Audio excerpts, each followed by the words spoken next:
رانا عظیم editor forum ہمیں join کر چکے ہیں، بہت شکریہ آپ کے وقت کا۔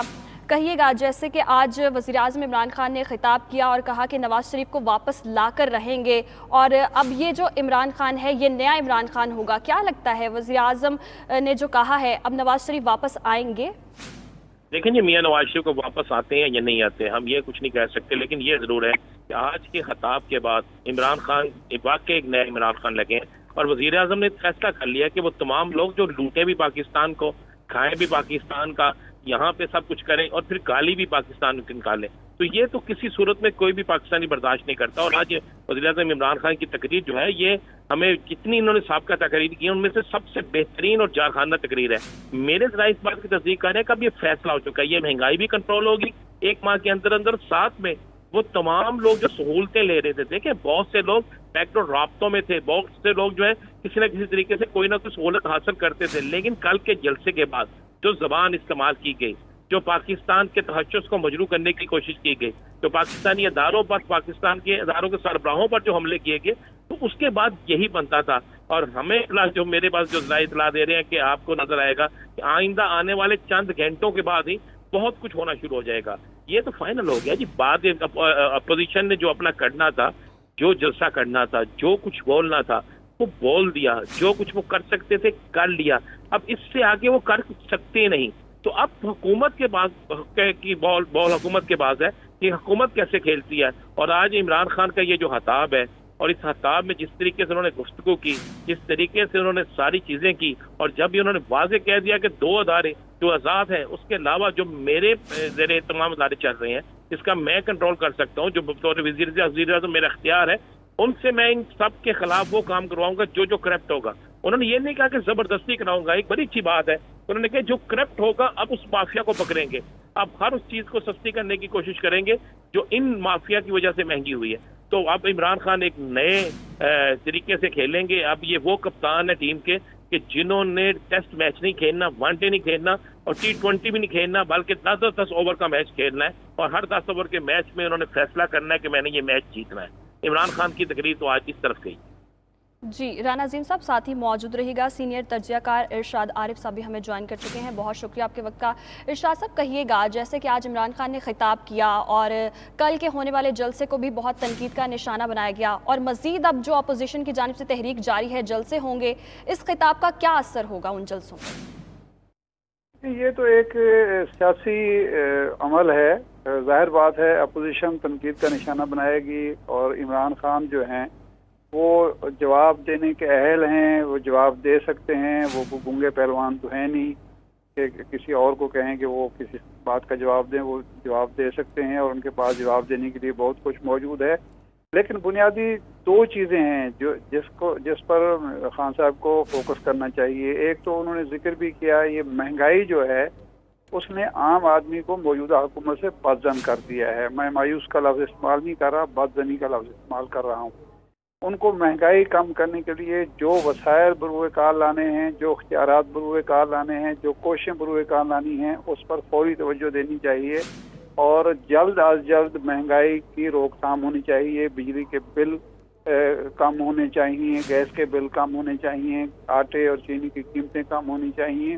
اس کے بغیر چارہ کار نہیں ہے، کیونکہ حکومت کی پرفارمنس ہی نواز شریف اور PDM کے بیانیے کو کمزور کر سکتی ہے۔ دوسری بات ہے جو انہوں نے خود بھی کہا کہ یہ جو کرپشن کے کیسز ہیں ان کا جب تک فیصلہ نہیں ہوتا تو کرپشن کا جو بیانیہ تھا، جو مضبوط بیانیہ تھا، وہ کمزور پڑ رہا ہے، کیونکہ نواز شریف صاحب اور ان کے ساتھی یہ باور کرانے میں کامیاب ہوتے جا رہے ہیں کہ ہم سے انتقام لیا جا رہا ہے، ہم نے کوئی کرپشن نہیں کی، ہم تو بڑے دیانتدار لوگ تھے، اور ہم چونکہ ملک میں جمہوریت، حقیقی جمہوریت لانا چاہتے تھے، سول بالادستی لانا چاہتے تھے، اس لیے ہم ٹارگٹ کیے گئے ہیں۔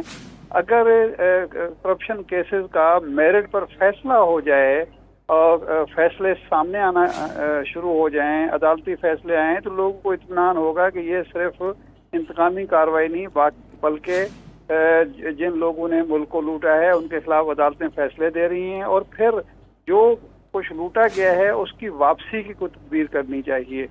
جب تک یہ کچھ نہیں ہوگا تو صرف تقریروں کا مقابلہ تو ہوتا رہے گا، تقریری مقابلہ تو جاری رہے گا، لیکن اپوزیشن